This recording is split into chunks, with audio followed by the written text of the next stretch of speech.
Ça fait 30 ans, 40 ans que j'entends cette petite musique.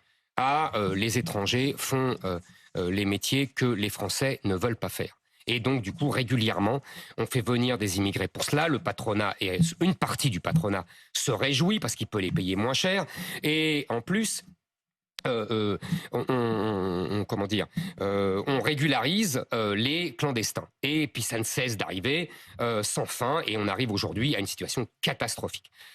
Les métiers en tension, il faut bien comprendre que c'est pas seulement parce que les Français ne veulent pas les faire. Certains métiers, par exemple, effectivement, sont très durs dans l'agriculture ou dans le bâtiment. Je pense que pour ces métiers-là, plutôt que de faire venir toujours plus d'étrangers, nous devrions repenser ces métiers. Par exemple, je vous disais que j'étais allé dans des régions agricoles. Vous faites le tour de France en ce moment. Hein, absolument. La robotique agricole. Nous sommes très forts en plus.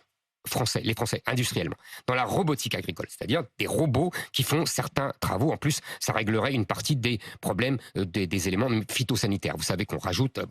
Donc ça, c'est une première chose. Il faut reconsidérer ces métiers. Il faut d'abord mieux payer les gens. Plutôt que des étrangers. Oui, absolument, des robots mieux que des étrangers. Et deuxièmement, par exemple, prenez l'exemple des restaurants. Vous savez, c'est surtout le problème des métropoles. Là, vous avez raison, à Paris, dans les grandes villes, dans les cuisines, il n'y a que des étrangers. Mais dans les petites villes, il n'y a pas des étrangers, il y a des Français. Donc ça prouve que ce n'est pas le métier qui est en cause. En revanche, c'est le fait que pour travailler dans des restaurants, il faut arriver tard, partir tard surtout, et qu'il faut habiter pas trop loin.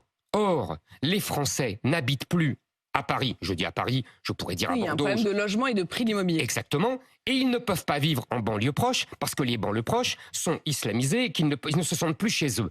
Et donc le résultat, c'est qu'ils doivent se mettre très loin. Et donc ils restent. Non, je vous assure que vous dites que les banlieues proches sont islamisées. Oui, je dis que les banlieues proches sont islamisées pour la plupart.